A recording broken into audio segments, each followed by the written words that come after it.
મિત્રો, આજની વાર્તામાં તમારું સ્વાગત છે. મારું નામ રાજેન્દ્ર છે.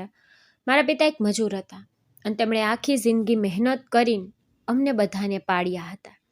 અમારા ઘરમાં અમે 4 ભાઈ બહેન હતા. મારી 3 બહેનો હતી, જેમાં 2 મારાથી મોટી હતી અને એક મારાથી નાની હતી.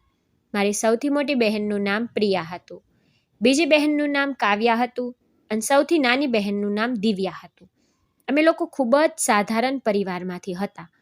અમારા ઘરમાં ક્યારેય વધારે પૈસા રહ્યા નથી, પરંતુ અમારા માતા પિતાએ ક્યારેય અમને એવો અહેસાસ પણ થવા દીધો નથી કે અમે ગરીબ છીએ. તેઓ હંમેશા કહેતા હતા કે માણસની અસલી દોલત તેના સંસ્કાર અને તેની મહેનત હોય છે. બંને મોટી બહેનોની લગ્નની ઉંમર થઈ ચૂકી હતી અને હું રોજ મારા પિતાજીના ચહેરા પર ચિંતા સાફ જોતો હતો. તેઓ સવારે અંધારું હોય ત્યારથી મજૂરી પર ચાલ્યા જતા અને મોડી રાત્રે થાકેલા ઘરે પાછા ફરતા. તેમના હાથમાં ફોલા પડી ચૂક્યા હતા, ચહેરો તડકામાં કાળો પડી ગયો હતો, પરંતુ તેમ છતાં તેમણે ક્યારેય ફરિયાદ ન કરી. માં પણ ઘરનું બધું કામ કરતી હતી અને થોડું ઘણું સિલાઈનું કામ કરીને પિતાજીને મદદ કરતી હતી. હું નાનપણથી જ તેમનો ખૂબ લાડકો હતો. તેમણે મને ક્યારેય ઘરની જવાબદારીઓનો અહેસાસ થવા દીધો નહીં. હંમેશા એવું જ કહેતા કે તું બસ મન લગાવીને ભણતર કર, એક દિવસ મોટો માણસ બનીશ અને મારું નામ રોશન કરીશ. હું પણ પૂરી મહેનતથી ભણતો હતો, પરંતુ જેમ જેમ હું મોટો થવા લાગ્યો, મને મારા ઘરની અસલી પરિસ્થિતિ સમજાવા લાગી. રાત્રે જ્યારે બધા લોકો જમીને સૂઈ જતા, ત્યારે હું ઘણીવાર પિતાજીની પાસે બેસી જતો અને કહેતો કે પિતાજી, તમે તો બિલકુલ પણ ચિંતા ન કર્યા કરો. હું એક દિવસ ખૂબ પૈસા કમાઈશ અને મારી 3 બહેનોના લગ્ન એટલા સારા કરીશ કે આખા ગામમાં લોકો યાદ રાખશે. પિતાજી મારી વાત સાંભળીને હસી પડતા અને કહેતા કે બેટા, ઉપરવાળો કરે કે તારી દરેક વાત સાચી થાય, પરંતુ અત્યારે તું તારા ભણતર પર ધ્યાન આપ. હું તેમની આંખોમાં છુપાયેલું દર્દ સાફ જોઈ લેતો હતો, પરંતુ મારી પાસે તે સમયે કંઈક કરવાની તાકાત નહોતી. ભણતર પૂરું થયા પછી મેં મારા શહેરમાં ઘણી જગ્યાએ નોકરી શોધી. સવારે ઘરેથી નીકળતો અને સાંજે થાકેલો પાછો આવતો, પરંતુ ક્યાંય પણ કામ ન મળ્યું. કોઈ કહેતું કે અનુભવ જોઈએ, કોઈ કહેતું અત્યારે જગ્યા ખાલી નથી, કોઈ ખૂબ ઓછા પૈસા આપવાની વાત કરતું. હું દરેક દિવસે નિરાશ થઈને પાછો ફરતો અને વિચારતો કે જો મને જલ્દી કામ નહીં મળે તો બહેનોના લગ્ન કેવી રીતે થશે. એક દિવસ અચાનક મને મારા જૂના મિત્રની યાદ આવી, જે કેટલાય વર્ષો પહેલાં લંડન ચાલ્યો ગયો હતો અને ત્યાં જ નોકરી કરતો હતો. મેં ખૂબ વિચાર્યા પછી તેને ફોન લગાવ્યો. પહેલાં તો તેણે ફોન ન ઉપાડ્યો, પરંતુ થોડી વાર પછી તેનો સામેથી ફોન આવ્યો. તેને મારી આખી વાત સાંભળી અને બોલ્યો કે ભાઈ, જો તું સાચે જ મહેનત કરવા માંગે છે તો અહીં આવી જા. હું તારી જેટલી મદદ કરી શકું એમ છું એટલી કરીશ, પરંતુ એક વાત પહેલાં જ જણાવી દઉં છું, અહીં નોકરી મળવી આસાન નથી. શરૂઆતમાં ખૂબ પરેશાની થશે અને પૈસા પણ એટલા વધારે નહીં મળે, પરંતુ જો તું મહેનત કરીશ તો ધીમે ધીમે બધું બરાબર થઈ જશે. મેં મોડું કર્યા વગર કહ્યું કે ભાઈ, હું દરેક પરેશાની સહન કરી લઈશ, બસ મને એક તક જોઈએ. તેણે કહ્યું તો ઠીક છે, હું તારા વિઝાની પ્રક્રિયા શરૂ કરાવું છું, બાકી તું તારા કાગળો તૈયાર રાખ. મેં તો ખુશી ખુશી ઘરે આવીને આ વાત માતા પિતાને જણાવી. પહેલાં તો તેઓ બંને ખૂબ ડરી ગયા.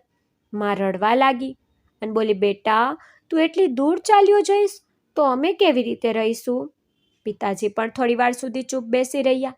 પછી તેમણે ઊંડો શ્વાસ લઈને કહ્યું કે જો અમારા દીકરાનું ભવિષ્ય ત્યાં બની શકતું હોય તો અમારે તેને રોકવો ન જોઈએ. હું જાણતો હતો તેઓ અંદરથી તૂટી રહ્યા હતા, પરંતુ મારી સામે મજબૂત બનેલા હતા. લંડન જેવા માટે ઘણા બધા પૈસાની જરૂર હતી.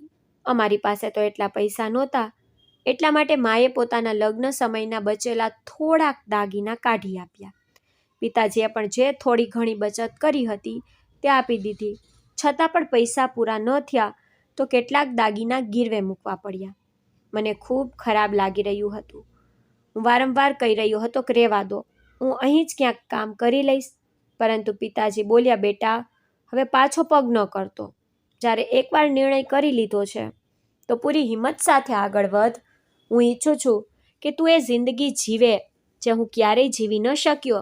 જે દિવસે હું ઘરેથી નીકળી રહ્યો હતો તે દિવસે માએ મારા કપાળ પર હાથ મૂક્યો અને રડતા રડતા બોલી, બેટા, પોતાનું ધ્યાન રાખજે અને ક્યારેય ખોટો રસ્તો ન પકડતો. મેં તેમના પગ પકડી લીધા અને મનોમન વચન આપ્યું કે ગમે તે થઈ જાય, હું મારા પરિવારનું માથું ક્યારેય નમવા નહીં દઉં. જ્યારે હું લંડન પહોંચ્યો તો બધું જ મારા માટે બિલકુલ નવું હતું. ત્યાંની ભાષા, ત્યાંનું હવામાન, ત્યાંના લોકો બધું જ અલગ. શરૂઆતના કેટલાય દિવસો ખૂબ મુશ્કેલીમાં વીત્યા. હું સવારથી સાંજ સુધી નોકરી શોધતો રહેતો, પરંતુ દરેક જગ્યાએથી ના પાડી દેવામાં આવતી. ક્યારેક અંગ્રેજીના કારણે, ક્યારેક અનુભવના કારણે, તો ક્યારેક કોઈ બીજા કારણસર. કેટલી વાર એવું પણ થયું કે ખિસ્સામાં એટલા પૈસા જ બચ્યા હોય કે વિચારતો જમી લઉં કે બસનું ભાડું બચાવું. રાત્રે રૂમમાં એકલો બેસીને મા, પિતાજી અને બહેનોને ખૂબ યાદ કરતો. તેમની તસવીરો જોતો અને પોતાને સમજાવતો કે ના રાજેન્દ્ર, અત્યારે હાર નથી માનવાની. તું અહીં કોઈ શોખથી નથી આવ્યો, પોતાના પરિવાર માટે આવ્યો છે. કેટલી વાર મન થતું બધું જ છોડી છાડીને પાછો ઘરે ચાલ્યો જાવ, પરંતુ પછી પિતાજીનો પરસેવાથી લથપથ ચહેરો યાદ આવી જતો અને બીજા જ દિવસે ફરી નવી આશા સાથે નીકળી પડતો. મારો મિત્ર પણ જેટલી મદદ કરી શકતો હતો એટલી કરતો હતો. તે હંમેશા કહેતો કે હિંમત ન હાર, એક દિવસ જરૂર સારું થશે. લગભગ કેટલાય દિવસો સુધી સતત કોશિશ કર્યા પછી આખરે મને એક કંપનીમાં ઇન્ટરવ્યૂની તક મળી. હું પૂરી તૈયારી કરીને ગયો અને દિલથી ઇન્ટરવ્યૂ આપ્યો. કદાચ મારી મહેનત અને સચ્ચાઈ તેમને પસંદ આવી ગઈ અને તે જ દિવસે મને નોકરી મળી ગઈ. જ્યારે મને ખબર પડી કે મને કામ મળી ગયું છે તો મારી આંખોમાં ખુશીના આંસુ આવી ગયા. મેં તો સૌથી પહેલાં ઉપરવાળાનો શુક્ર અદા કર્યો અને પછી તરત જ મારા ઘરે ફોન લગાવ્યો. માએ જેવો જ મારો અવાજ સાંભળ્યો તે ગભરાઈ ગઈ, પરંતુ જ્યારે મેં કહ્યું કે મમ્મી, મને નોકરી મળી ગઈ છે, તો તે ખુશીથી રડવા લાગી. પિતાજીએ ફોન લીધો અને બસ એટલું જ કહ્યું કે બેટા, આજે તે મારું માથું ગર્વથી ઊંચું કરી દીધું. હું તેમના અવાજમાં ખુશી સાફ અનુભવી શકતો હતો. તે જ દિવસે મેં મારી જાત સાથે વચન લીધું કે હવે ભલે ગમે તેટલી મહેનત કરવી પડે, હું ક્યારેય પાછો નહીં હટું. હું દિવસ રાત ઈમાનદારીથી કામ કરીશ, પૈસા બચાવીશ અને સૌથી પહેલાં મારી બહેનોના લગ્ન સારા ઘરોમાં કરાવીશ. કારણ કે હવે માત્ર મારું સપનું નહોતું, પરંતુ મારા આખા પરિવારની આશાઓ મારા ખંભા પર હતી અને મારે ગમે તે ભોગે તે આશાઓને પૂરી કરવાની હતી. મેં ત્યાં પૂરી મહેનત અને ઈમાનદારીથી કામ કરવાનું શરૂ કરી દીધું હતું. શરૂઆતમાં દરેક વસ્તુ નવી હતી, એટલા માટે થોડો સમય લાગ્યો, પરંતુ ધીમે ધીમે હું મારા કામમાં સારો થતો ગયો. મારી સેલરી પણ ખૂબ સારી હતી. દર મહિને આશરે 3 લાખ મળતા. મારા માટે આ રકમ કોઈ સપનાથી ઓછી નહોતી, કારણ કે મેં પણ ક્યારેય એકસાથે આટલા પૈસા જોયા નહોતા. મને સૌથી વધારે ખુશી એ વાતની હતી કે હવે ઘરનો ખર્ચ સારી રીતે ચાલી શકતો હતો અને મારી બહેનોના લગ્નની ચિંતા પણ ધીમે ધીમે ખતમ થવા લાગી હતી. હું દર મહિને સૌથી પહેલાં મારા ઘરે પૈસા મોકલતો હતો, ત્યારબાદ જે થોડું ઘણું બચતું તેને પોતાની પાસે રાખી લેતો હતો, જેથી જરૂર પડવા પર કામ આવી શકે. મને પોતાના ઉપર ખર્ચ કરવો બિલકુલ ગમતો નહોતો. હું વિચારતો કે જેટલા વધારે પૈસા બચાવીશ એટલી જલ્દી મારી બહેનોની જવાબદારી પૂરી કરી શકીશ. મારી સૌથી મોટી ખુશી એ જ હોતી હતી કે મહિનાની સેલરી આવતા જ હું તરત પૈસા ઘરે મોકલી દેતો અને પછી માને ફોન આવવાની રાહ જોતો. જ્યારે માં કહેતી હતી કે બેટા પૈસા મળી ગયા છે, તો મારો આખો દિવસ સારો ગુજરતો હતો. હું રોજ રાત્રે કામ પરથી પાછા ફર્યા પછી ઘરે ફોન કરતો હતો. ક્યારેક મા સાથે વાત થતી, ક્યારેક પિતાજી સાથે, તો ક્યારેક બહેનો સાથે. બધા લોકો મારી સાથે હસીને વાતો કરતા હતા અને હંમેશા એવું જ કહેતા હતા કે બેટા, તું પોતાનું ધ્યાન રાખજે, અહીંયા બધું બરાબર છે. માં હંમેશા મને સમજાવતી હતી કે બેટા, વધારે કામ ન કર્યા કર, તારી તબિયતનું પણ ધ્યાન રાખ્યા કર. પૈસા તો પછી પણ આવી જશે, પરંતુ જો તું બીમાર પડી ગયો તો અમને ખૂબ દુઃખ થશે. હું પણ દર વખતે હસીને કહી દેતો કે મમ્મી, તમે બિલકુલ ચિંતા ન કર્યા કરો, હું અહીં બિલકુલ ઠીક છું, અહીંયા બધું સારું ચાલી રહ્યું છે. પરંતુ સાચું તો એ હતું કે હું બિલકુલ પણ ઠીક નહોતો. કામ એટલું મુશ્કેલ કે કેટલી વાર સાંજ સુધીમાં મારા હાથ પગ જવાબ દઈ દેતા હતા. ક્યારેક કલાકો સુધી ઊભા રહેવું પડતું, ક્યારેક ભારે સામાન ઉપાડવો પડતો, ક્યારેક એટલી ઠંડીમાં પણ બહાર કામ કરવું પડતું કે શરીર સુન્ન થઈ જતું હતું. કેટલી વાર રાત્રે રૂમમાં પાછા ફરીને હું દર્દના કારણે સરખી રીતે સૂઈ પણ નહોતો શકતો. હાથમાં ફોલા પડી ગયા હતા, પગમાં સોજા આવી જતા હતા અને કેટલી વાર તો તેજ તાવ હોવા છતાં પણ હું બીજા દિવસે કામ પર ચાલ્યો જતો હતો, કારણ કે મને ડર હતો કે જો રજા લીધી તો પૈસા કપાઈ જશે અને હું મારા ઘરે ઓછા પૈસા મોકલી શકીશ.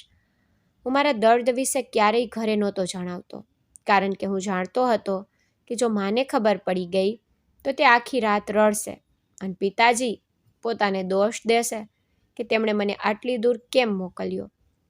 એટલા માટે જ્યારે પણ ફોન કરતો હંમેશા હસીને વાત કરતો અને કહેતો કે અહીંયા બધું ખૂબ સારું છે, તમે લોકો બિલકુલ ચિંતા ન કરતા. પરંતુ એક વાત મને હંમેશા પરેશાન કરતી હતી. માનો અવાજ પહેલાં જેવો રહ્યો નહોતો. તે દર વખતે હસવાની કોશિશ કરતી હતી, પરંતુ તેના અવાજમાં એક અજીબ સરખું દર્દ છવાયેલું હતું, જાણે તે મારાથી કંઈક છુપાવી રહી હોય. કેટલી વાર તો મારું મન થતું કે તેમને પૂછું કે મમ્મી બધું ઠીક તો છે ને, તમે મારાથી કંઈક છુપાવી તો નથી રહ્યા ને? પરંતુ પછી હું મારી જાતને રોકી લેતો, કારણ કે જો સાચે જ કોઈ પરેશાની હોત તો કદાચ તે મને જણાવવા નહોતી માંગતી, જેથી હું પરેશાન ન થાઉં. હું બસ એટલું કહેતો કે મમ્મી પોતાનું ધ્યાન રાખ્યા કરો અને સમય પર જમી લીધા કરો. તે હંમેશા એવું જ કહેતી કે બેટા તું બસ તારું કામ કર, અહીં બધું ઉપરવાળાની દયાથી ઠીક છે. ધીમે ધીમે સમય પસાર થતો ગયો અને મારી જિંદગી બસ કામ અને ઘરના ફોનની વચ્ચે સીમિત થઈને રહી ગઈ હતી. હું તો દરરોજ એ જ વિચારતો હતો કે જેટલી જલ્દી બને એટલા વધારે પૈસા ભેગા કરી લઉં, જેથી મારી બહેનોના લગ્ન સારા ઘરમાં કરી શકું. કેટલી વાર રજાના દિવસે પણ ઓવરટાઈમ કરી લેતો હતો, જેથી થોડા પૈસા વધુ મળી જાય. મારા મિત્રો કહેતા કે થોડો આરામ પણ કરી લીધો કર, પરંતુ મને આરામ કરતાં વધારે મારા પરિવારની ચિંતા રહેતી હતી. એક દિવસ હું કામ પર હતો ત્યારે જ મારા ફોનની ઘંટડી વાગી. મેં જોયું તો મારી મોટી બહેન પ્રિયાનો ફોન હતો. મેં તરત જ એક ખૂણામાં જઈને ફોન ઉપાડ્યો. તેના અવાજમાં ખૂબ ખુશી હતી. તેને કહ્યું, ભાઈ મારી પાસે તારા માટે ખૂબ મોટા સમાચાર છે. મેં હસીને કહ્યું કે જલ્દી જણાવ શું વાત છે. તેને હસતા હસતા કહ્યું, ભાઈ મારું શક પણ નક્કી થઈ ગયું છે. થોડા મહિનાઓ પછી મારા લગ્ન થવાના છે. એટલું સાંભળતા જ મારી આંખોમાં ખુશીના આંસુ આવી ગયા. મને એવું લાગ્યું કે જાણે મારી બધી મહેનત રંગ લાવવા લાગી હોય. હું થોડી ક્ષણો સુધી કંઈ બોલી જ ન શક્યો. પછી મેં કહ્યું, સાચે જ દીદી, આ તો ખૂબ મોટી ખુશીની વાત છે. ઉપરવાળાનો લાખ લાખ શુક્ર. તેણે હસતા હસતા કહ્યું કે હા ભાઈ, છોકરાવાળા ખૂબ સારા છે. બધા લોકો ખૂબ પ્રેમથી વાત કરે છે અને તેમણે કોઈ પ્રકારની કોઈ ખોટી માંગ પણ નથી કરી. આ સાંભળીને તો મારું દિલ વધુ ખુશ થઈ ગયું. મને એવું લાગી રહ્યું હતું જાણે મારા ખંભા પરથી ખૂબ મોટો બોજ હળવો થઈ ગયો હોય. મેં તે જ સમયે મા સાથે વાત કરવા કહ્યું તો માએ ફોન લીધો અને બોલી કે હા બેટા, ઉપરવાળાએ આપણું સાંભળી લીધું. લોકો ખૂબ સારા છે. અમને આશા છે કે પ્રિયા ત્યાં ખૂબ ખુશ રહેશે. તું બિલકુલ ચિંતા ન કર, હવે બધું ધીમે ધીમે સારું થતું જશે. માની વાત સાંભળીને મારા ચહેરા પર સ્મિત આવી ગયું. મેં કહ્યું, મમ્મી તમે લગ્નની તૈયારી શરૂ કરી દો. પૈસાની બિલકુલ પણ ચિંતા ન કરતા. જે પણ જરૂરિયાત હશે હું મોકલી દઈશ. મારી બહેનના લગ્નમાં કોઈ ખામી ન રહેવી જોઈએ. હું ઈચ્છું છું કે તેની દરેક નાની મોટી ઈચ્છા પૂરી થાય. મા બોલી, બેટા તે પહેલાં જ અમારા માટે ઘણું બધું કર્યું છે. પરંતુ મેં કહ્યું, ના મમ્મી, અત્યારે તો મેં કંઈ પણ નથી કર્યું. જે દિવસે મારી ત્રણેય બહેનોને હસતા હસતા તેમના નવા ઘરે વિદા કરી દઈશ તે દિવસે મને લાગશે કે મેં દીકરો હોવાની ફરજ નિભાવી. તે દિવસે કામ પર પાછા ફરતી વખતે મારા કદમ પહેલાં કરતાં ક્યાંય વધારે હળવા હતા. મારા ચહેરા પર સ્મિત હતું અને દિલમાં એક નવી આશા. મને લાગી રહ્યું હતું કે હવે મારી મહેનત સાચે જ મારા પરિવારની ખુશીઓમાં બદલાવા લાગી છે અને એ જ વિચારીને હું પહેલાં કરતાં પણ વધુ મહેનત કરવા માટે મારી જાતને તૈયાર કરવા લાગ્યો, કારણ કે મને ખબર હતી કે હજુ મારી 2 વધુ બહેનોની જવાબદારી બાકી હતી અને હું ગમે તે ભોગે મારા માતા પિતાનું દરેક સપનું પૂરું કરીને જ જંપીશ. મેં લંડનમાં કામ કરતાં કરતાં આખું 1 વર્ષ વિતાવી દીધું હતું. ખબર જ ન પડી કે સમય કેવી રીતે વીતી ગયો. આ 1 વર્ષમાં મારી જિંદગી બસ કામ, ઘર અને પરિવારની યાદો વચ્ચે પસાર થઈ રહી હતી. દર મહિને એક પણ દિવસના મોડા વગર ઘરે પૈસા મોકલતો અને દર રાત્રે ફોન કરીને બધાની ખબર અંતર પૂછતો. માં હંમેશા એવું જ કહેતી કે બેટા, અહીં બધું બરાબર છે, તું બસ પોતાનું ધ્યાન રાખજે અને મહેનત કરતો રહે. હું પણ તેમની વાતો પર ભરોસો કરી લેતો હતો, કારણ કે મને લાગતું કે હવે ઘરની પરિસ્થિતિ પહેલાં કરતાં ઘણી સારી થઈ ગઈ હશે. મને મારી મોટી બહેનના લગ્નમાં પણ આવવાનું ખૂબ મન હતું, પરંતુ રજા નહોતી મળી શકી. તે સમયે માએ ફોન પર જ મને જણાવ્યું હતું કે બેટા, તારી બહેનના લગ્ન ખૂબ સારી રીતે થઈ ગયા, બધા લોકો ખૂબ ખુશ હતા અને હવે તે પોતાના સાસરામાં રાજ કરી રહી છે. આ સાંભળીને મારી આંખોમાંથી ખુશીના આંસુ આવી ગયા. મને લાગ્યું કે મારી મહેનત સફળ થઈ રહી છે. હું તે દિવસે કામ પર પણ પૂરા જોશ સાથે ગયો હતો, કારણ કે મને લાગી રહ્યું હતું કે હવે ધીમે ધીમે મારા બધા સપના પૂરા થવા લાગ્યા છે. સમય આવી જ રીતે વીતતો રહ્યો અને પછી એક દિવસ અચાનક મારા બોસે મને પોતાની કેબિનમાં બોલાવ્યો. હું થોડો ગભરાઈ ગયો કે ખબર નહીં શું વાત હશે, પરંતુ તેમણે હસીને કહ્યું કે રાજેન્દ્ર, તે છેલ્લા 1 વર્ષમાં ખૂબ મહેનત કરી છે. તે ક્યારેય કોઈ કામ માટે ના નથી પાડી, એટલા માટે કંપની તરફથી તને 1 મહિનાની રજા આપવામાં આવે છે. તું તારા ઘરે જઈને તારા પરિવાર સાથે સમય વિતાવીને આવ. હવે એટલું સાંભળતા જ મારું દિલ ખુશીથી ભરાઈ ગયું. હું તો વારંવાર તેમનો ધન્યવાદ કરવા લાગ્યો. બહાર નીકળતા જ મારા મનમાં સૌથી પહેલો વિચાર એ જ આવ્યો કે હું ઘરે કોઈને પણ પોતાના આવવાના સમાચાર નહીં આપું. હું બધાને અચાનક સામે જઈને સરપ્રાઈઝ આપીશ. માં મને જોઈને કેટલી ખુશ થશે, પિતાજી મને ગળે લગાવી લેશે, મારી બહેનો તો ખુશીથી રડી પડશે. આ બધું જ વિચારીને રસ્તા આખો હસતો રહ્યો. એ તરત જ મારી ટિકિટ બુક કરાવી અને રજા શરૂ થતાં જ લંડનથી ભારત માટે નીકળી પડ્યો. આખી સફરમાં મારી આંખોની સામે બસ મારું ઘર જ ઘૂમી રહ્યું હતું. મને મારું નાનપણ યાદ આવી રહ્યું હતું, જ્યારે હું એ જ શેરીઓમાં મિત્રો સાથે રમતો હતો, જ્યારે માં મને અવાજ દઈને ઘરે બોલાવતી અને પિતાજી સાંજે મજૂરીથી પાછા ફરીને અમારા બધા માટે મીઠાઈ લઈ આવતા હતા. વિમાનમાંથી ઉતર્યા પછી જેવું જ મેં મારા દેશની માટી પર કદમ મૂક્યો તો દિલને એક અલગ જ શાંતિ મળી. એવું લાગ્યું કે જાણે હું ફરીથી મારી દુનિયામાં પાછો આવી ગયો છું. એરપોર્ટથી બહાર નીકળીને હું જલ્દી મારા શહેર તરફ રવાના થઈ ગયો. રસ્તા આખો બારીમાંથી બહાર જોતો રહ્યો. બધું જાણીતું ઓળખીતું લાગતું હતું. એ જ રસ્તાઓ, એ જ બજાર, એ જ ઝાડ, એ જ દુકાનો, જ્યાંથી હું નાનપણમાં ટોફી ખરીદતો હતો. મારું દિલ તો ખુશીથી ભરેલું હતું. હું વિચારી રહ્યો હતો કે બસ હવે થોડી જ વારમાં હું મારા પરિવારને મળીશ. જ્યારે હું મારા માહોલમાં પહોંચ્યો તો નાનપણની બધી યાદો તાજી થઈ ગઈ. એ જ જૂના ઘરો, એ જ પાડોશી, એ જ ગલી જ્યાં હું કલાકો સુધી રમતો હતો. પરંતુ ખબર નહીં કેમ તે દિવસે મને મોહલ્લાનો માહોલ કંઈક અજીબ લાગ્યો. લોકો મને જોઈને સ્મિત તો આપી રહ્યા હતા, પરંતુ તેમના સ્મિતમાં પહેલાં જેવી ખુશી નહોતી. કેટલાક લોકો મને જોઈને ચૂપ થઈ ગયા, જાણે તેમને કંઈક કહેવું હોય પરંતુ કહી શકતા ન હોય. મેં વધારે ધ્યાન ન આપ્યું અને જલ્દી મારા ઘર તરફ વધી ગયો. જેવો જ હું ઘરના દરવાજાની સામે પહોંચ્યો તો મારું દિલ ખૂબ ઝડપથી ધડકવા લાગ્યું.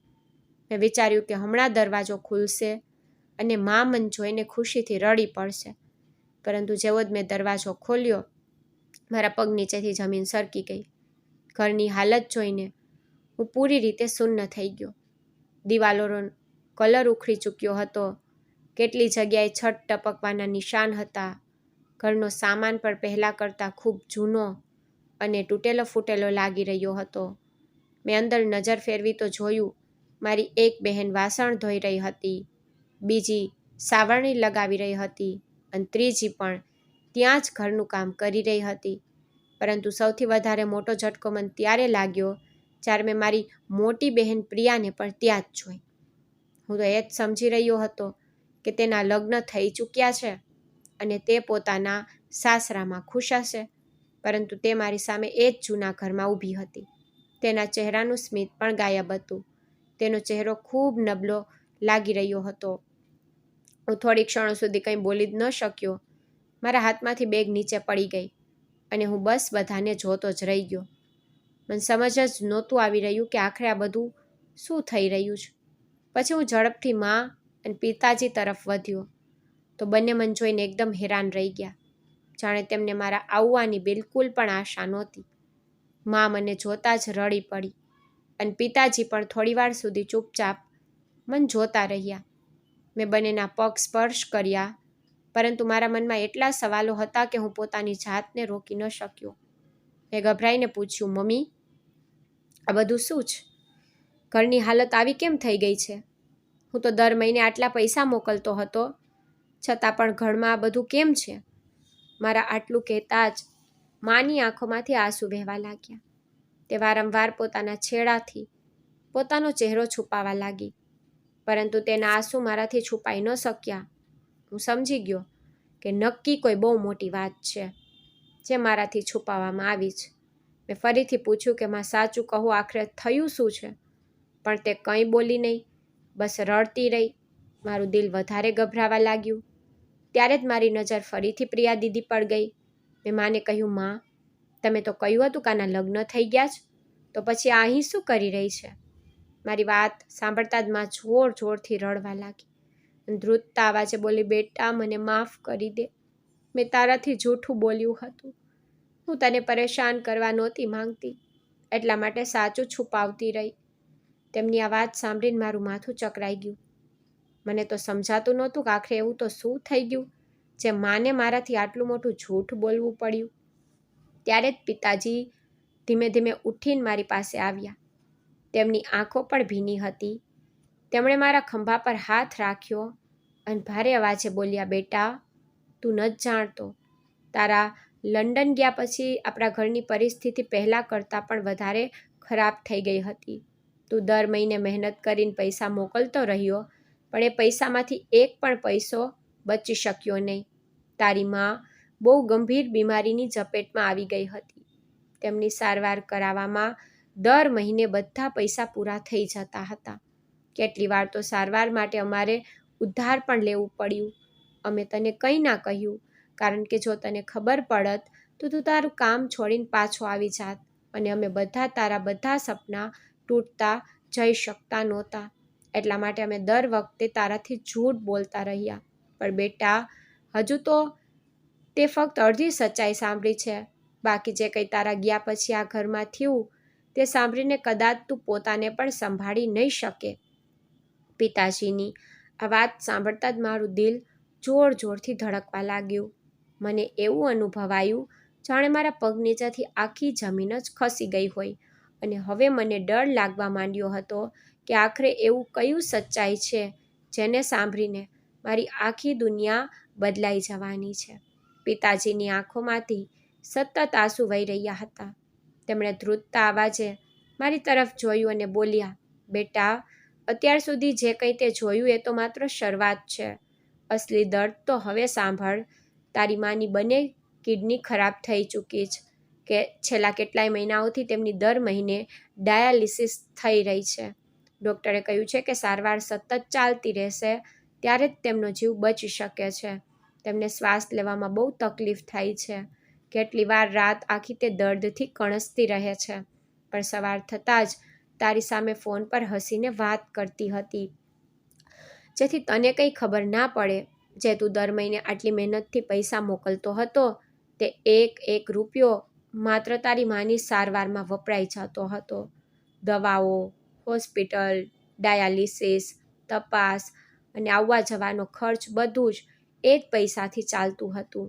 કેટલી વાર પૈસા ખૂટી જતા તો મારે લોકો પાસેથી ઉધાર પણ લેવું પડતું હતું, પરંતુ અમે ક્યારેય તને કંઈ ના જણાવ્યું, કારણ કે અમને ખબર હતી કે જો તને સાચું ખબર પડી ગયું તો તું એ જ દિવસે બધું છોડીને પાછો આવી જઈશ અને પછી તારી નોકરી પણ જતી રહેશે, તારી માની સારવાર પણ રોકાઈ જશે અને તારી બહેનોનું ભવિષ્ય પણ અંધારામાં ચાલ્યું જશે.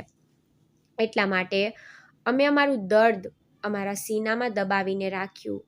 તેમની વાતો સાંભળતા જ એવું લાગ્યું જાણે મારા તો પગ નીચેથી જમીન ખસી ગઈ હોય. મારું માથું ચકરાવા લાગ્યું અને આંખો સામે અંધારું છવાઈ ગયું. હું ત્યાં જ જમીન પર બેસી ગયો. મારી આંખોમાંથી આંસુ આપોઆપ વહેવા લાગ્યા. હું પોતાને માફ કરી શકતો નહોતો.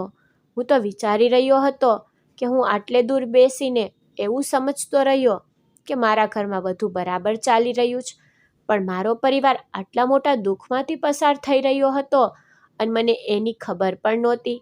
હું તરત જ ઉઠીને મારી મા પાસે ગયો. તે ખાટલા પર બેઠી હતી. ચહેરો પહેલાં કરતાં બહુ નબળો થઈ ચૂક્યો હતો. શરીર તો બિલકુલ સુકાઈ ગયું હતું.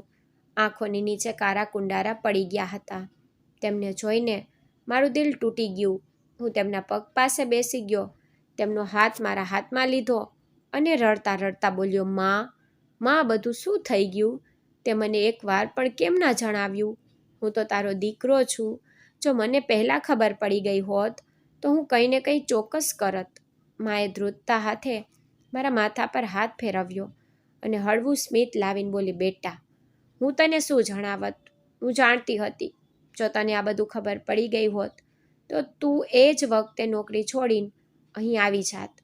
તું તારા બધા સપના છોડી દેત. પછી મારી સારવાર પણ રોકાઈ જાત અને તારી બહેનોની જિંદગી પણ ખરાબ થઈ જાત. એટલા માટે મેં વિચાર્યું કે જ્યાં સુધી શ્વાસ ચાલી રહ્યા છે ત્યાં સુધી બધું સહન કરી લઈશ, પણ તને પરેશાન નહીં થવા દઉં. માની આ વાત સાંભળીને હું હજુ પણ વધારે રડવા લાગ્યો. મને લાગતું હતું કે દુનિયાની સૌથી મોટી દોલત મારી મા છે અને હું તેમના દર્દને સમજી જ ના શક્યો. હું તેમને ગળે વળગી ગયો અને ઘણીવાર સુધી રડતો રહ્યો. પછી મેં મારા આંસુ લૂછ્યા અને મારી ત્રણેય બહેનો પાસે ગયો. ત્રણેયના ચહેરા પર પણ ચિંતા સાફ દેખાઈ રહી હતી, પણ મને જોતા જ તેમણે હસવાનો પ્રયત્ન કર્યો. મેં ત્રણેયનો હાથ મારા હાથમાં લીધો અને કહ્યું, તમે લોકો બિલકુલ પણ પરેશાન ન થતા. તમારો ભાઈ હવે પાછો આવી ગયો છે. હવે હું કોઈને રડવા નહીં દઉં. હવે બધું પહેલાં જેવું સારું થઈ જશે. હું માની સારવાર પણ કરાવીશ, તમારા ત્રણેયની જિંદગી પણ સુધારીશ અને આ ઘરમાં ફરીથી ખુશીઓ લાવીને જ રહીશ. મારી વાત સાંભળીને ત્રણેય બહેનોની આંખોમાંથી પણ આંસુ નીકળી આવ્યા. પણ આ વખતે આંસુઓમાં થોડી આશા પણ હતી. મેં એ જ દિવસે નિર્ણય કરી લીધો કે હવે હું માત્ર નોકરીના ભરોસે નહીં રહું. મારે એવું કામ કરવું પડશે જેમાં આખો પરિવાર સાથે મળીને મહેનત કરે અને ઘરની આવક પણ વધે. હું મારી સાથે લંડનથી કંઈક બચત કરીને પૈસા લાવ્યો હતો. પહેલાં વિચાર્યું તેનાથી ઘરનું સમારકામ કરાવીશ, પણ હવે મને સમજાઈ ગયું હતું કે સૌથી જરૂરી વાત કમાણીનું નવું સાધન બનાવવાનું છે. મેં આખા શહેરમાં કેટલી જગ્યાએ જઈને જોયું, લોકો સાથે વાત કરી અને પછી ઘરની પાસે જ એક નાની દુકાન ભાડે મળી ગઈ. મને બાળપણથી યાદ હતું કે મારી મા અને મારી બહેનો બહુ સ્વાદિષ્ટ રસોઈ બનાવતી હતી. ખાસ કરીને મીઠાઈ અને નાસ્તો જે પણ તેમના હાથનું ખાતું હતું હંમેશા વખાણ કરતું રહેતું. ત્યારે જ મારા મનમાં એક નવો વિચાર આવ્યો. મેં બધાને બોલાવીને કહ્યું, કેમ ના આપણે આપણી મીઠાઈઓ અને નાસ્તાની દુકાન શરૂ કરીએ? આપણે બધા મળીને મહેનત કરીશું અને ઉપરવાળાની ઈચ્છા હશે તો એક દિવસ આ જ નાની દુકાન આપણી જિંદગી બદલી નાખશે. પહેલાં તો બધાને થોડો ડર લાગ્યો, પણ પછી મેં તેમને હિંમત આપી અને કહ્યું કે જો આપણે મહેનત કરીશું તો ઉપરવાળો સાથ આપશે. બીજા જ દિવસે મેં દુકાનની સફાઈ કરાવી, થોડી ઘણી સજાવટ કરાવી, જરૂરી સામાન ખરીદ્યો.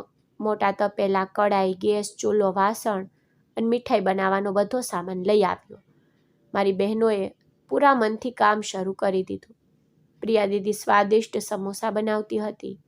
કાવ્યાની જલેબી આખા મોહલ્લામાં સુગંધ ફેલાવી દેતી હતી અને દિવ્યા મીઠાઈઓને બહુ સુંદર રીતે સજાવતી હતી. હું સવારે વહેલો ઉઠીને દુકાન ખોલતો, ગ્રાહકોને સંભાળતો, સામાન ખરીદીને લાવતો અને સાંજ સુધી પૂરા મનથી મહેનત કરતો. માની પણ તબિયત સારી નહોતી રહેતી, પણ છતાંય તે ખાટલા પર બેસીને આમને જોતી રહેતી અને ક્યારેક ક્યારેક હસીને કહેતી કે બેટા, ઉપરવાળો તમારી મહેનત જરૂર રંગ લાવશે, બસ હિંમત ના હારતા. તેમની આ જ વાત મારા માટે સૌથી તાકાત બની જતી. ધીમે ધીમે અમારા હાથની બનેલી જલેબી, સમોસા અને મીઠાઈઓની સુગંધ આખા વિસ્તારમાં ફેલાવા લાગી. લોકો એકવાર ખાતા તો બીજી વાર પોતાના પરિવારને લઈને આવતા. કોઈ અમારા સમોસાના વખાણ કરતું તો કોઈ કહેતું કે આવી ગરમા ગરમ જલેબી બહુ દિવસો પછી ખાધી જ. થોડા દિવસોમાં અમારી નાની દુકાન પર ગ્રાહકોની ભીડ જામવા લાગી અને પહેલીવાર મને એવું અનુભવાયું કે કદાચ ઉપરવાળાએ અમારા માટે આશાનો એક નવો દરવાજો ખોલી દીધો છે. હવે મારા દિલમાં ફરીથી ભરોસો પાછો આવી ગયો હતો કે જો આખો પરિવાર એકસાથે મહેનત કરે તો સૌથી મુશ્કેલ સમય પણ એક દિવસ જરૂર બદલાઈ જાય છે. આપણી મીઠાઈની દુકાન ધીમે ધીમે બહુ સારી ચાલવા લાગી હતી. સવારે દુકાન ખુલતા જ ગ્રાહકોની ભીડ જામી જતી હતી. કોઈ સમોસા લેવા આવતું, કોઈ ગરમા ગરમ જલેબી, તો કોઈ અમારી મીઠાઈઓના વખાણ કરતું. પોતાના સગા સંબંધીઓને પણ સાથે લઈને આવતું હતું. હું સવારથી રાત સુધી દુકાન પર મહેનત કરતો અને મારી બહેનો પણ પૂરા મનથી મારો સાથ આપતી હતી. પણ મને હંમેશા લાગતું કે જો અમારા બધાની અંદર કોઈ હુનર છે તો તેનો પણ પૂરો ઉપયોગ થવો જોઈએ. ત્યારે જ એક દિવસ પણ યાદ આવ્યું કે મારી સૌથી મોટી બહેન પ્રિયાને બાળપણથી જ સિલાઈનું કામ બહુ સારું આવડતું હતું. તે પોતાના હાથથી એટલા સુંદર કપડાં સીવતી હતી કે જોનાર પણ વખાણ કર્યા વગર રહેતો નહોતો. મેં તેને કહ્યું કે દીદી, તું ફરીથી સિલાઈનું કામ કેમ શરૂ નથી કરતી? પહેલાં તો તે થોડી ગભરાઈ ગઈ અને બોલી, ભાઈ, હવે કોણ મારી પાસે કપડાં સીવડાવવા માટે આવશે? આટલા મોટા મોટા બુટીક ખુલી ગયા છે, લોકો આપણા જેવા નાના ઘરમાં કેમ આવશે? મેં હસીને કહ્યું, દીદી, જો કામ સારું હશે તો લોકો પોતે ચાલીને આવશે. આપણે તો માત્ર મહેનત કરવાની જ, બાકી બધું ઉપરવાળા પર છોડી દે. મારી વાત સાંભળીને તેને હિંમત કરી અને ઘરના ખૂણામાંથી પોતાની જૂની સિલાઈ મશીન સાફ કરીને મૂકી દીધી. શરૂઆતમાં આખો દિવસ તે મશીન સામે બેસી રહેતી, પણ કોઈ ગ્રાહક આવતું નહોતું. કેટલી વાર હું જોતો કે તે ચૂપચાપ મશીન પર હાથ ફેરવતી અને પછી ઉઠીને બીજા કામમાં લાગી જતી. પણ તેને પણ હિંમત ના હારી. એક દિવસ અમારા પાડોશમાં રહેતા એક આંટી અમારા ઘરે આવ્યા. તેમણે દીદીને કહ્યું, બેટા, મારો એક સલવાર સૂટ સીવી આપીશ? બજારમાં બહુ મોંઘો કહી રહ્યા છે. દીદીએ હસીને હા પાડી દીધી અને પૂરા મનથી તેમના કપડાં સીવી દીધા. જ્યારે આંટી 2 દિવસ પછી કપડાં લેવા આવ્યા અને પહેરીને જોયા તો તે ખુશીથી ખીલી ઉઠ્યા. તેમણે કહ્યું, બેટા, આટલા સુંદર કપડાં તો મોટા મોટા ટેલર પણ નથી સીવતા. તે તો બિલકુલ મારી પસંદગી પ્રમાણે જ સિલાઈ કરી છે. તેમણે જતાં જતાં આખા મોહલ્લામાં દીદીના વખાણ કરી દીધા. બસ પછી શું હતું? ધીમે ધીમે એક પછી એક ગ્રાહક આવવા લાગ્યા. કોઈ બ્લાઉઝ સીવડાવવા આવતું, કોઈ સૂટ, તો કોઈ બાળકોના કપડાં. થોડા જ મહિનાઓમાં પરિસ્થિતિ એવી થઈ ગઈ કે દીદીને સવારથી સાંજ સુધી સિલાઈ કરવાનો પણ સમય મળતો નહોતો. લોકો પહેલાંથી જ નંબર લગાવીને કપડાં આપવા લાગ્યા હતા. કેટલી મહિલાઓ તો માત્ર બીજાના વખાણ સાંભળીને અમારા ઘરે આવતી હતી અને જ્યારે તેમનું કામ સારું થતું તો તે પણ પોતાના ઓળખીતાઓને મોકલી દેતી હતી. જોતજોતામાં દીદીનું નામ આખા વિસ્તારમાં ફેલાઈ ગયું. હવે અમારી મીઠાઈની દુકાન પણ સારી ચાલી રહી હતી અને દીદીનું સિલાઈનું કામ પણ બહુ વધી ગયું હતું. ઘરમાં પહેલીવાર એવું લાગી રહ્યું હતું કે મહેનત સાચે જ રંગ લાવી રહી છે. ધીમે ધીમે અમારી આવક પહેલાં કરતાં ઘણી વધારે સારી થઈ ગઈ હતી. અમારે સૌથી પહેલાં ઘરની તૂટેલી દિવાલોનું સમારકામ કરાવવાનું હતું. વર્ષોથી ઉખરેલો કલર ફરીથી કરાવ્યો, છતનું સમારકામ થયું, તૂટેલા દરવાજા ઠીક કરાવ્યા અને બારીઓ પર નવા પડદા લગાવી દીધા. જ્યારે ઘર નવું નવું જેવું દેખાવા લાગ્યું તો માની આંખોમાં ખુશીના આંસુ આવી ગયા. તે વારંવાર ઉપરવાળાનો શુક્રિયા કરતી રહેતી. મેં દીદી માટે ઘરમાં એક અલગ રૂમ પણ તૈયાર કરાવ્યો, જેથી તે આરામથી પોતાનું સિલાઈનું કામ કરી શકે. એ રૂમની સાફ સફાઈ કરાવી, નવો ટેબલ રખાવ્યો, સિલાઈ મશીન માટે સારી જગ્યા બનાવી અને દિવાલો પર સુંદર પોસ્ટર પણ લગાવી દીધા, જેથી જે પણ ગ્રાહક આવે તેને સારું વાતાવરણ મળે. રૂમની બહાર એક નાનું બોર્ડ પણ લગાવી દીધું, જેના પર લખ્યું હતું પ્રિયા સિલાઈ સેન્ટર. હવે મહિલાઓ સીધી ત્યાં આવીને પોતાના કપડાં આપતી અને દીદી પૂરા મનથી તેમનું કામ કરતી. મારી નાની બહેનો પણ હવે પહેલાં જેવી ઉદાસ નહોતી રહેતી. તે દુકાન અને ઘર બંનેમાં અમારો હાથ બટાવતી હતી. ઘરનું વાતાવરણ પણ બદલાવા લાગ્યું હતું. પહેલાં જ્યાં દરેક સમયે ચિંતા અને શાંતિ રહેતી હતી, હવે ત્યાં હસવાનો અવાજ સંભળાવા લાગ્યો હતો. સૌથી મોટી ખુશી મને ત્યારે થઈ જ્યારે માની તબિયતમાં પણ થોડો સુધાર આવવા લાગ્યો. ડૉક્ટરે કહ્યું કે સારવાર સમય પર થઈ રહી છે, એટલા માટે તેમની હાલત પહેલાં કરતાં સારી છે. જોકે તેમને હજુ પણ બહુ સાવધાનીની જરૂર હતી, પણ પહેલાં જેવી તકલીફ નહોતી રહેતી. આ સાંભળીને મને લાગ્યું કે જાણે ઉપરવાળાએ અમારી મહેનત જોઈ લીધી હોય. માં હવે થોડીવાર આંગણામાં બેસી જતી હતી. ક્યારેક બહેનોનું કામ જોતી, ક્યારેક દુકાનેથી પાછા ફરતા મને જોઈને હસી દેતી. પણ મેં એક વાત જરૂર અનુભવી હતી કે તેમના ચહેરા પર સ્મિત તો પાછું આવી ગયું હતું, પણ તે પહેલાં જેવું નહોતું. તે અવારનવાર ચૂપચાપ ક્યાંક ખોવાયેલી રહેતી હતી, જાણે તેમને કોઈ વાતની ચિંતા અંદરને અંદર ખાઈ રહી હોય. કેટલી વાર હું પૂછતો પણ હતો કે માં શું વાત છે, તમે આટલા શાંત કેમ રહો છો? તો તે દર વખતે હસીને જ કહી દેતી કે કંઈ નહીં બેટા, બસ મારી હવે ઉંમર થઈ ગઈ છે ને, હવે વધારે બોલવાનું મન નથી કરતું. હું સમજી જતો કે તે મારાથી કંઈક છુપાવી રહી છે, પણ હું તેમના પર વધારે જોર નહોતો આપતો. પિતાજી પણ હવે પહેલાંની જેમ મજૂરી પર નહોતા જતા. તે મોટા ભાગનો સમય મા પાસે જ બેસી રહેતા. ક્યારેક તેમને દવા આપતા, ક્યારેક પાણી પીવડાવતા, ક્યારેક તેમની સાથે વાતો કરતા. તેમને જોઈને મને હંમેશા એવું જ લાગતું હતું કે સાચો જીવનસાથી એ જ હોય છે જે મુશ્કેલ સમયમાં પણ સાથ ના છોડે. હું રાત્રે દુકાન બંધ કરીને ઘરે પાછો ફરતો તો સૌથી પહેલાં મા અને પિતાજી પાસે જઈને બેસતો. અમે ત્રણેય મોડે સુધી વાતો કરતા. હું મારા હાથે માને જમાડતો, પિતાજીને પણ પ્રેમથી જમવાનું પીરસતો. માં કેટલી વાર મારો હાથ પકડીને કહેતી કે બેટા, તે અમારા માટે જેટલું કર્યું છે ને એટલું કદાચ કોઈ દીકરો નથી કરી શકતો. મેં તેમની વાત સાંભળીને હંમેશા એ જ કહ્યું કે માં, હજુ તો મેં કંઈ પણ નથી કર્યું. જે દિવસે તમને પૂરી રીતે સ્વસ્થ જોઈશ અને મારી ત્રણેય બહેનોને હંમેશા ખુશ જોઈશ ને, એ જ દિવસે મને લાગશે કે મારી મહેનત સફળ થઈ રહી છે.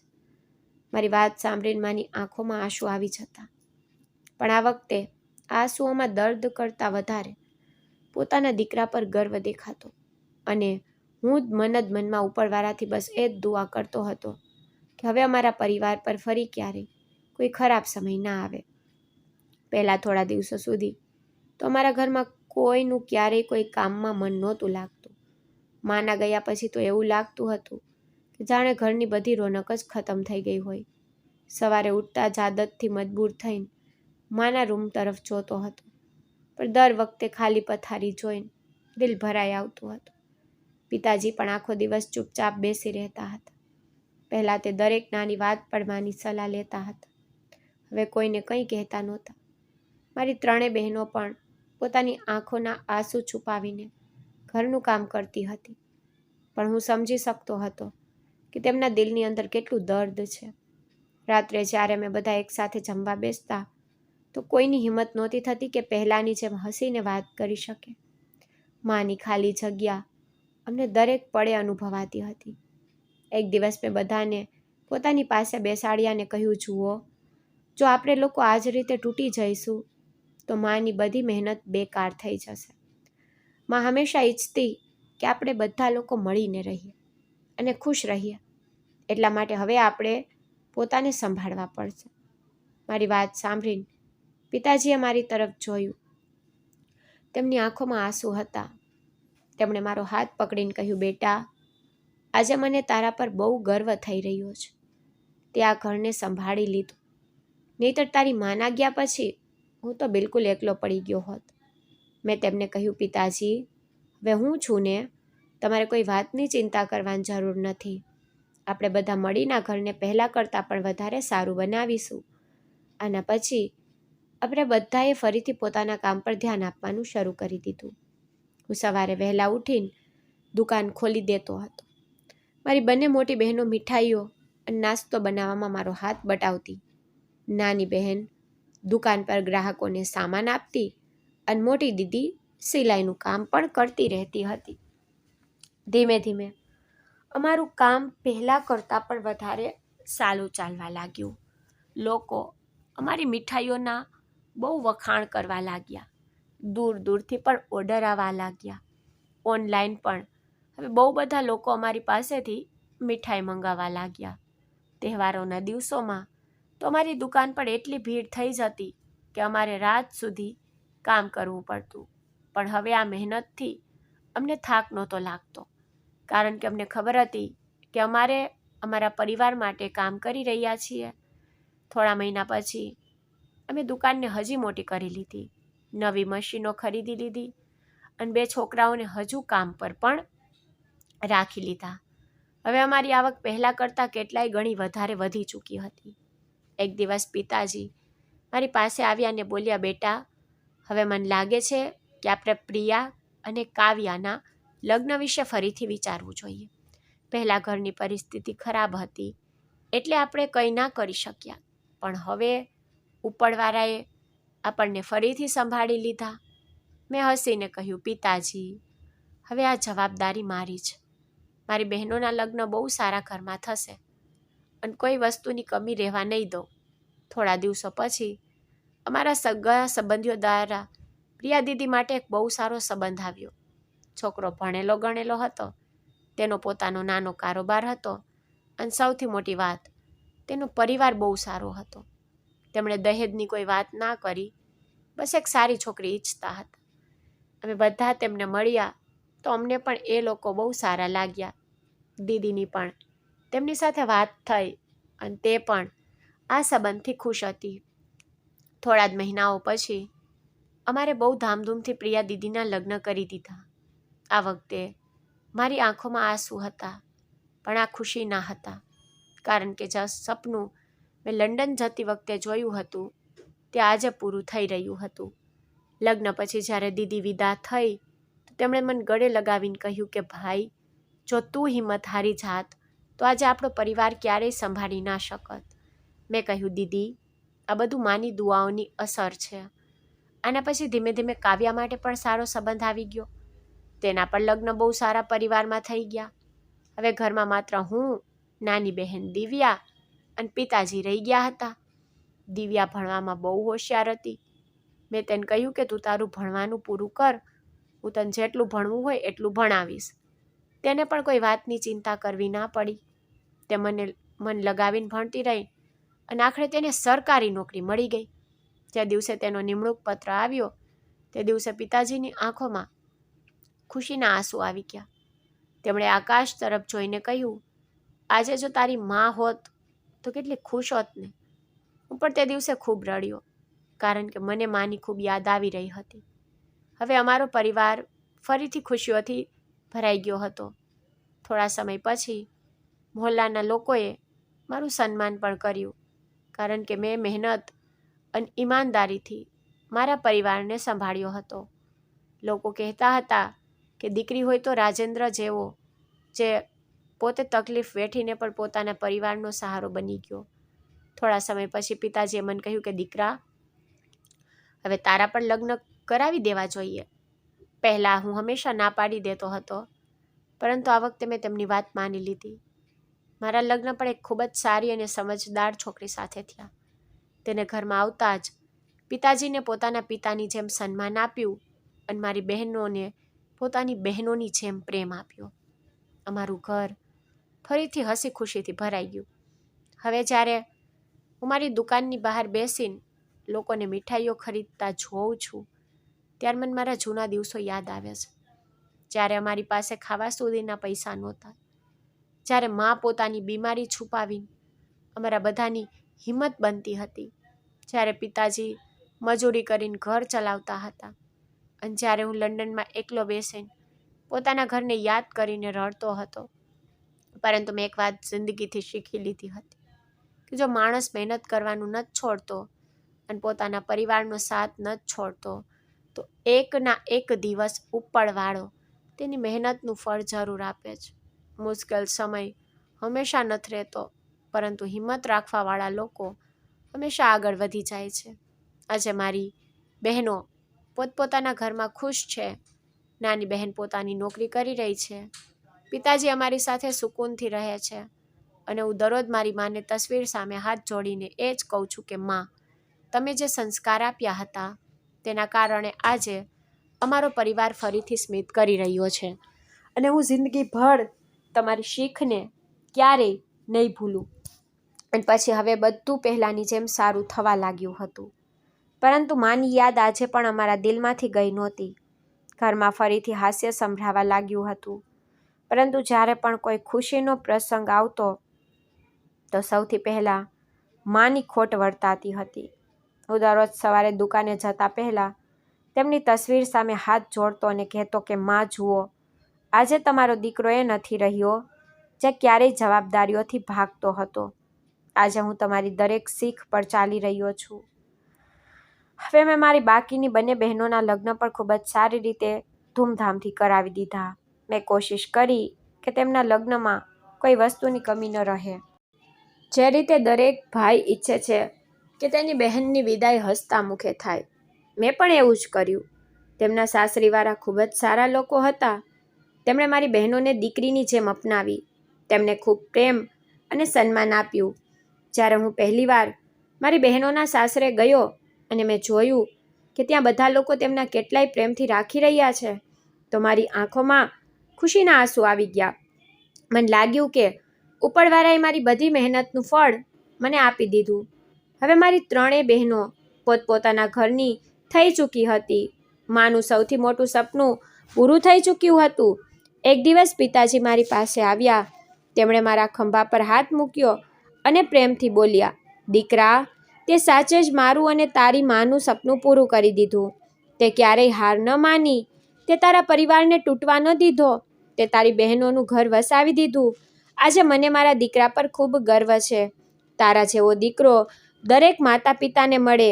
તેમની વાતો સાંભળીને હું મારી જાતને રોકી ન શક્યો. મેં તેમના પગ પકડી લીધા અને કહ્યું કે પિતાજી, જો તમે અને માએ મને સારા સંસ્કાર ન આપ્યા હોત તો હું ક્યારેય કંઈ ન કરી શકત. આ બધું તમારી મહેનત અને માની દુઆઓની જ અસર છે. હું તો બસ મારી ફરજ નિભાવી રહ્યો છું. પિતાજીએ મને ઉઠાવીને ગળે લગાવી દીધો. અમે બંને ઘણીવાર સુધી કંઈ બોલ્યા નહીં, પરંતુ અમારી આંખોના આંસુ બધું જ કહી રહ્યા હતા. ત્યારબાદ જિંદગી વધુ સુંદર બનતી ગઈ. મારી ત્રણેય બહેનો જ્યારે પણ પોતાના પિયર આવતી હતી ત્યારે આખું ઘર ફરીથી પહેલાં જેવું લાગવા માંડતું હતું. તેમના નાના નાના બાળકો આખા ઘરમાં દોડતા રહેતા. ક્યારેક મારા ખંભા પર ચડી જતા તો ક્યારેક પિતાજીના ખોળામાં બેસી જતા.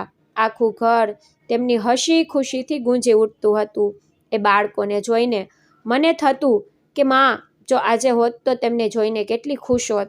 મારી બહેનો દર વખતે મારા માટે પોતાના હાથે કંઈક ને કંઈક બનાવીને લાવતી હતી અને હું તેમના માટે પહેલાંથી જ ઘણા બધા ગિફ્ટ્સ ખરીદીને રાખતો હતો. ક્યારેક બાળકો માટે રમકડાં, ક્યારેક નવા કપડાં, ક્યારેક મીઠાઈઓ, તો ક્યારેક કોઈ એવી વસ્તુ જે તમને પસંદ હોય. તે દર વખતે મને કહેતી કે ભાઈ, આટલી બધી વસ્તુઓ ન આપ્યા કર. પરંતુ હું હસીને કહેતો કે જ્યારે તું નાની હતી ત્યારે હું તારા માટે કંઈ નહોતો કરી શક્યો. આજે ઉપરવાળાએ મને આટલું આપ્યું છે તો મને મારી બહેનો પર ખર્ચ કરીને સૌથી વધારે ખુશી મળે છે. જ્યારે પણ તેઓ પાછી પોતાના ઘરે જતી હતી હું તેમને રસ્તા માટે મીઠાઈઓ અને ઘણો બધો સામાન આપીને વિદાય કરતો હતો. પિતાજી દરવાજા પર ઊભા રહીને તેમને જતા જોતા રહેતા અને તેમના ગયા પછી ઘર ફરીથી શાંત થઈ જતું હતું.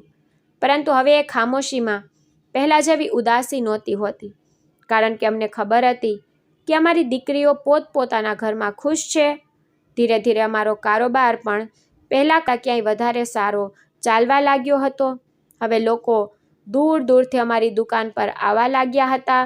અમારી મીઠાઈઓની ઓળખ આખા શહેરમાં થઈ ચૂકી હતી.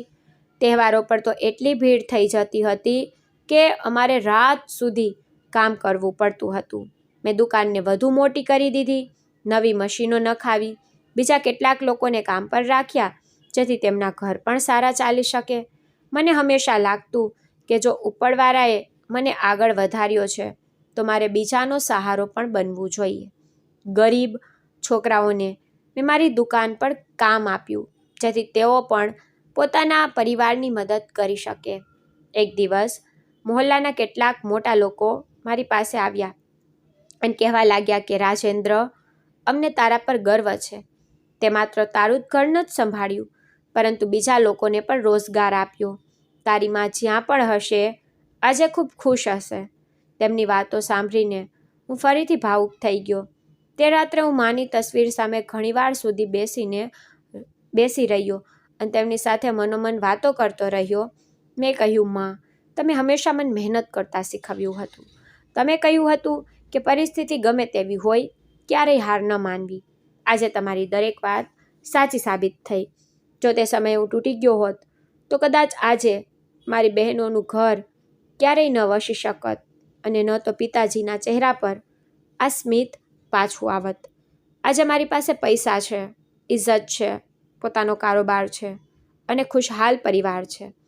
પરંતુ આમાં સૌથી મોટી વાત એ છે કે આજે મને મારી જાત પર શરમ નહીં પણ ગર્વ થાય છે, કારણ કે મેં મારા માતા પિતાના સપનાને અધૂરું રહેવા ન દીધું. અને આજ મારી જિંદગીની સૌથી મોટી જીત છે. પછી એક દિવસ મારી ત્રણેય બહેનો પોતાના બાળકો સાથે અમારા ઘરે આવેલી હતી. આખું ઘર હાસ્ય અને ખુશીઓથી ભરેલું હતું. બાળકો આખા ઘરમાં રમી રહ્યા હતા અને અમે બધા લોકો એકસાથે બેસીને વાતો કરી રહ્યા હતા. ત્યારે મારી મોટી બહેન હસતા હસતા બોલી કે ભાઈ, તે અમારી જિંદગી બનાવી દીધી. હવે એક વાત અમારી પણ માની લે. મેં હસતા હસતા પૂછ્યું, સારું, જણાવો હવે શું કરવાનું છે? તો તે બોલી, હવે તારે પણ લગ્ન કરી લેવા જોઈએ. બહુ થયું એકલા એકલા રહેવાનું. હવે અમારા ઘરમાં પણ એક ભાભી આવી જવા જોઈએ જે આ ઘરની જવાબદારી સંભાળે અને પિતાજીનો પણ ખ્યાલ રાખે. મારી બીજી બહેન પણ હસતા હસતા બોલી કે હા ભાઈ, હવે તારી ઉંમર પણ થઈ રહી છે. પહેલાં તું અમારી જવાબદારીઓમાં લાગેલો રહ્યો એટલા માટે અમે ક્યારેય તને કંઈ ન કહ્યું, પરંતુ હવે અમારા પણ લગ્ન થઈ ગયા છે. અમે બધા પોતપોતાના ઘરમાં ખુશ છીએ. હવે તારો વારો છે. નાની બહેન દિવ્યા પણ હસીને બોલી કે હા ભાઈ, હવે અમને પણ અમારી ભાભી જોઈએ જે અમને બધાને પ્રેમ કરે અને આ ઘરને ફરીથી પહેલાં જેવું હસી ખુશીઓથી ભરી દે. તેમની વાતો સાંભળીને હું બસ હસી પડ્યો અને કંઈ બોલ્યો નહીં. ત્યારે પિતાજી પણ ત્યાં જ બેઠા હતા. તેમણે કહ્યું, દીકરા, તારી બહેનો બિલકુલ સાચું કહી રહી છે. તે અમારા માટે ઘણું બધું કર્યું. હવે તારી જિંદગી વિશે પણ વિચારી લે. મારે પણ હવે તારા લગ્ન જોવા છે.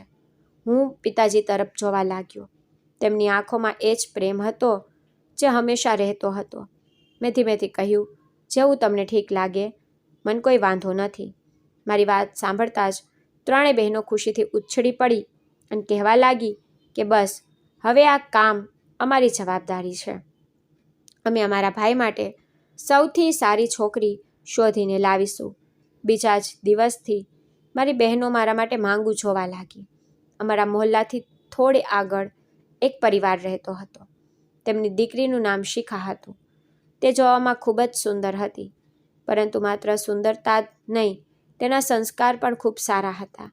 આખા મહોલ્લામાં લોકો તેના વખાણ કરતા હતા. તે પોતાના માતા પિતાનું ખૂબ સન્માન કરતી હતી. ઘરનું બધું કામ પણ સારી રીતે સંભાળતી હતી અને ભણેલી ગણેલી પણ હતી. જ્યારે મારી બહેનોને તેના વિશે ખબર પડી તો તેમણે પિતાજીને કહ્યું કે અમારે એકવાર તેના ઘરે વાત કરવી જોઈએ. પિતાજી પણ તૈયાર થઈ ગયા. પછી એક દિવસ મારી ત્રણેય બહેનો અને પિતાજી શિખાના ઘરે માંગુ લઈને ગયા. તેમણે ત્યાં બેસીને તેના પરિવાર સાથે વાતો કરી. બંને પરિવારોએ એકબીજાને સારી રીતે સમજ્યા. શિખાના માતા પિતા પણ ખૂબ જ સારા અને સીધા સાદા લોકો હતા. તેમને અમારો પરિવાર પસંદ આવી ગયો. તેમણે કોઈ પણ લાલચ વગર સંબંધ માટે હા પાડી દીધી.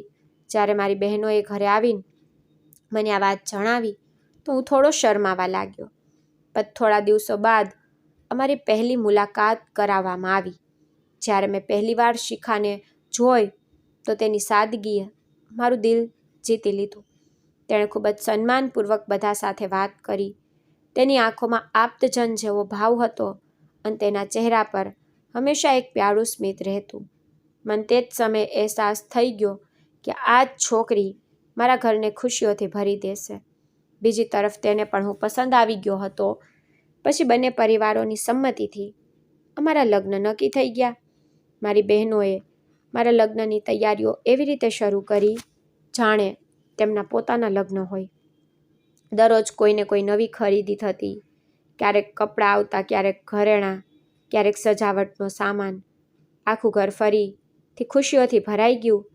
પિતાજી પણ એટલા ખુશ હતા કે તેમને જોઈને લાગતું કે જાણે તેમને ફરીથી જીવવાનું કારણ મળી ગયું હોય. આખરે દિવસ પણ આવી ગયો જેની અમે બધા રાહ જોઈ રહ્યા હતા. મારા લગ્ન ખૂબ જ ધામધૂમથી થયા. દૂર દૂરથી સગા સંબંધીઓ આવ્યા. આખા મોહલ્લાએ અમારી ખુશીમાં ભાગ લીધો. મારી બહેનો દરેક વિધિમાં સૌથી આગળ હતી અને વારંવાર કહી રહી હતી કે આજે તો મારા ભાઈનું ઘર વસી રહ્યું છે. વિદાય પછી જ્યારે શિખા પહેલીવાર અમારા ઘરે આવી તો તેણે સૌથી પહેલાં ઘરના મંદિરમાં જઈને ઉપરવાળાના આશીર્વાદ લીધા. પછી તેણે પિતાજીના પગ સ્પર્શ કર્યા અને તેમને પોતાના પિતાની જેમ સન્માન આપ્યું. પિતાજીની આંખો ખુશીથી ભરાઈ આવી. તેમણે તેના માથા પર હાથ મૂકીને કહ્યું કે દીકરી, આજથી આ ઘર પણ તારું છે. શિખાએ પણ હસીને કહ્યું, પિતાજી, હું હંમેશા આ ઘરને પોતાનું ઘર માનીને જ રહીશ. ધીરે ધીરે તેને આખા ઘરની જવાબદારીઓ પોતાના હાથમાં લઈ લીધી. તે સવારે સૌથી પહેલાં ઉઠતી, મંદિરમાં પૂજા કરતી, પછી પિતાજી માટે ચા બનાવતી, સમયસર તેમની દવાઓ આપતી, તેમના ખાવા પીવાનું પૂરેપૂરું ધ્યાન રાખતી. જો પિતાજીની તબિયત થોડી પણ ખરાબ થતી તો તે સૌથી પહેલાં ડૉક્ટરને ફોન કરતી અને તેમની સેવામાં લાગી જતી. આ બધું જોઈને મને ખૂબ જ સુકૂન મળતું હતું. તે માત્ર પિતાજીનો જ નહીં પરંતુ મારો પણ ખૂબ ખ્યાલ રાખતી હતી. હું દુકાનથી થાકેલો ઘરે આવતો તો તે મારા માટે ગરમ જમવાનું તૈયાર રાખતી. મારા દિવસભરની વાતો ખૂબ ધ્યાનથી સાંભળતી અને હંમેશા મારો ઉત્સાહ વધારતી. તેના હાથની રસોઈ તો એટલી સ્વાદિષ્ટ હોતી કે પિતાજી પણ હસીને કહેતા, દીકરી, તારા આવ્યા પછી તો ઘરનો સ્વાદ જ બદલાઈ ગયો. મારી બહેનો જ્યારે પણ પિયર આવતી તો શિખા તેમને પોતાની સગી બહેનોની જેમ પ્રેમ આપતી. તેમના બાળકો માટે પહેલાંથી જ મીઠાઈઓ અને રમકડાં તૈયાર રાખતી. ધીરે ધીરે તે આ ઘરનો એવો હિસ્સો બની ગઈ કે અમને ક્યારેય લાગ્યું જ નહીં કે તે આ ઘરમાં નવી આવી છે. હવે મારું પણ ઘર પૂરી રીતે વસી ચૂક્યું હતું. પહેલાં જ્યાં આ ઘરમાં માત્ર સંઘર્ષ અને આંસુ હતા, ત્યાં જ હવે બધી તરફ ખુશીઓ હતી. પિતાજીના ચહેરા પર સુકૂન હતું.